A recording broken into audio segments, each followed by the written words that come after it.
Hello दोस्तों, welcome to जामिन multi tutorial. So guys, आज मैं आपको अपनी हिस्टोपैथोलॉजी की लैब दिखाने जा रहा हूँ।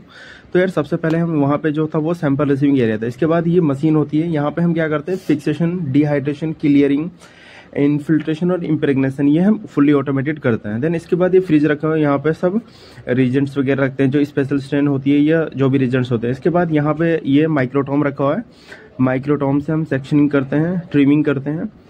देन इसके बाद ये वाटर ब्रॉथ रखा हुआ है, यहाँ पे सेक्शन जो करते हैं वो यहाँ पे हम वो कर देते हैं।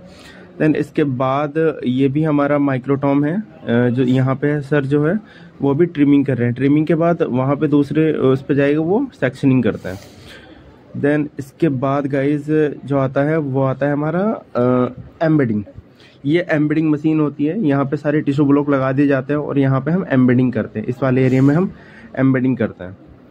एंड देन गाइज एम्बेडिंग के बाद जो प्रोसेस आता है वो sectioning, staining, mounting and microscopy, ये सब हम मैनुअली करते हैं। यहाँ पे हम ये स्लाइड वार्मर है, स्लाइड को वार्म करते हैं। देन इसके बाद ये सब जो रखा हुआ है टिश्यू फ्लोट रोटेशन है, देन ये भी वार्मर रखा हुआ है। देन इसके बाद जो हम आते हैं ये है फ्रोजन सेक्शन बायोप्सी। मतलब हमारा किसी भी पेशेंट जो ओटी में है उसका ऑपरेशन हो रहा है तो उसका कोई एकदम इमीडिएट हमें बायोप्सी करनी होती है, 15 से 20 मिनट में रिजल्ट देना होता है, उसको हम फ्रोजन सेक्शन बायोप्सी कहते हैं। तो ये उसकी मशीन होती है।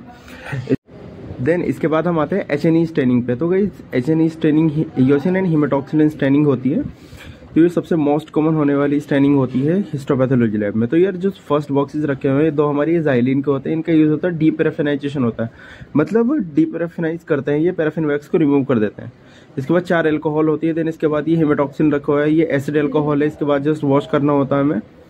देन इसके बाद ये अमोनिया वाटर है, अमोनिया वाटर। देन इसके बाद ये जो मैं खोल रहा हूँ ये ईओसिन है, ये काउंटर स्ट्रेन होता है, ओवरऑल मॉर्फोलॉजी के लिए रिस्पॉन्सिबल होता है।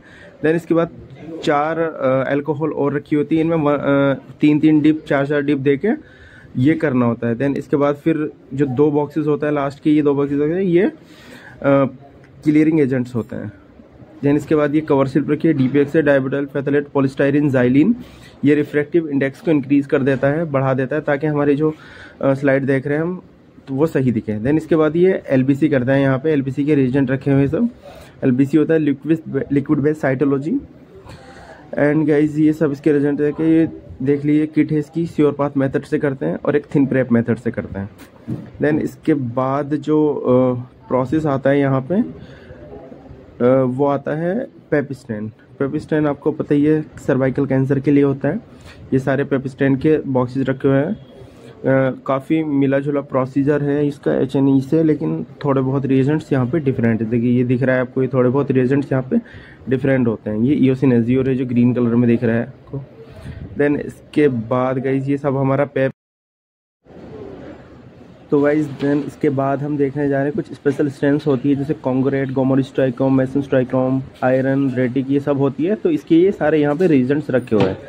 इन रिएजेंट्स को, कुछ रिएजेंट्स ऐसे होते हैं जिनको हम फ्रिज में रखते हैं और कुछ रिएजेंट्स को हम रूम टेम्परेचर पे रख देते हैं। देन इसके बाद ये सारे रिएजेंट्स रखे हैं, ये मिथेनॉल वगैरह रखा है यहाँ पे फिक्सेशन के लिए। ये साइटोस्पिन होता है, ये LBC, मतलब LBC करने के लिए इसे 6 मिनट के लिए स्पिन करना होता है। ये सेंट्रीफ्यूज रखा है यहाँ पे। देन इसके बाद ये जब सारी प्रोसेस हो जाती है तो हमें ना क्या करना होता है, फाइलिंग करनी होती है। फाइलिंग बहुत ज़्यादा इंपॉर्टेंट होती है। स्लाइड को हम हिस्टोपैथोलॉजी में 10 साल की तक हम रखते हैं। ये एक